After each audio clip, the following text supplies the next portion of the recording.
ಪಾರ್ವತಿ ಈಗ ತಾನೇ ನೋಡ್ಕೊಂಡು ಹೊರಗಡೆ ಬಂದು ತುಂಬ ಮನಸ್ಸಿಗೊಂದು ತುಂಬ ಚೆಂದನೆಯ ಸಿನಿಮಾ ನೋಡಿದ ಅನುಭವ.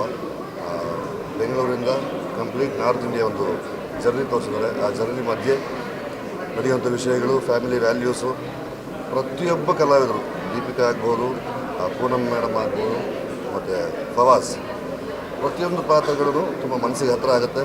ನೀವೆಲ್ಲರೂ ತುಂಬ ಖುಷಿ ಪಡ್ತೀರಾ. ತುಂಬ ಹ್ಯೂಮನ್ ವ್ಯಾಲ್ಯೂಸ್ ಇಟ್ಕೊಂಡು ಮಾಡಿರುವಂಥ ಸಿನಿಮಾ, ಒಂದು ಒಳ್ಳೆ ಜರ್ನಿ ಮತ್ತು ಟ್ರಾವೆಲ್ ಲವರ್ಸ್ಗೆಲ್ಲ ತುಂಬ ಖುಷಿ ಕೊಡುತ್ತೆ. ನೋಡಿ ಪಾರ್ವತಿ. Good luck. ಮೊದಲಿದಾಗಿ ಎಲ್ಲರಿಗೂ ನಮಸ್ಕಾರ. ಇವಾಗಷ್ಟೇ ಪಾರ್ವತಿ ಸಿನಿಮಾ ನೋಡಿದ್ವಿ. ಏನು ಹೇಳೋದು, ಬ್ಯೂಟಿಫುಲ್, ಒಂದು ವರ್ಡಲ್ಲಿ ಬ್ಯೂಟಿಫುಲ್ ಅಂತ ಹೇಳ್ಬೋದು. ಸಿನಿಮಾಟೋಗ್ರಫಿ ಆಗಿರಲಿ, ದೀಪಿಕಾ ದಾಸ್ ಅವರ ಆ್ಯಕ್ಟಿಂಗ್ ಆಗಿರಲಿ, ಎಲ್ಲ ಸೀನ್ಗಳಲ್ಲೂ ನನಗೆ ವಾವ್ ಅಂತ ಅನಿಸ್ತು. ಆ್ಯಂಡ್ ತುಂಬ ತುಂಬ ತುಂಬ ಫ್ರೆಶ್ ಮೂವಿ. ತುಂಬ ದಿನಗಳು ಬಿಟ್ಟು ಈ ಥರದೊಂದು ಫ್ರೆಶ್ ಮೂವಿ ನಾನು ನೋಡ್ತಾ ಇದ್ದೀನಿ. ನನಗಂತೂ ಸಿಕ್ಕಾಪಟ್ಟೆ ಖುಷಿ ಆಯಿತು. ನಾನಿಲ್ಲಿ ಅವ್ರಿಗೆ ಆ್ಯಡ್ ಆನ್ ಮಾಡಿ ಹೇಳಬೇಕು ಅಂದರೆ, ನನಗೆ ಸಿನಿಮಾಟೋಗ್ರಫಿ ಫಸ್ಟ್ ಆಫ್ ಆಲ್ ತುಂಬಾ ಇಷ್ಟ ಆಯಿತು. ಲೊಕೇಶನ್ಸ್ ಆಗಿರಲಿ ಅಥವಾ ತೋರಿಸಿರುವಂಥ ಫ್ರೇಮ್ಸ್ ಆಗಿರಲಿ.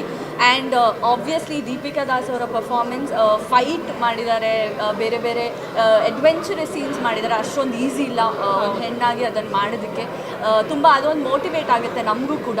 ಆ್ಯಂಡ್ ಪಾರು ಕ್ಯಾರೆಕ್ಟರ್ ಮಾಡಿರುವಂಥ ಮ್ಯಾಮ್ ಆಗಲಿ, ಥ್ರೂ ಔಟ್ ಸಿನಿಮಾ ಒಂದು ನಮ್ಮನ್ನು ಗ್ರಿಪ್ಪಲ್ಲಿ ಇಟ್ಕೊಂಡ್ರು. ಆಮೇಲೆ ಇನ್ನೊಂದು ಕ್ಯಾರೆಕ್ಟರ್ ಕೂಡ, ಅವರ ಹೆಸರು ಮಿಥುನ್ ಅಂತ, ಕ್ಯಾರೆಕ್ಟರ್ ಹೆಸರು ಅವರು ಸಖತ್ತಾಗಿ ಮಾಡಿದ್ದಾರೆ.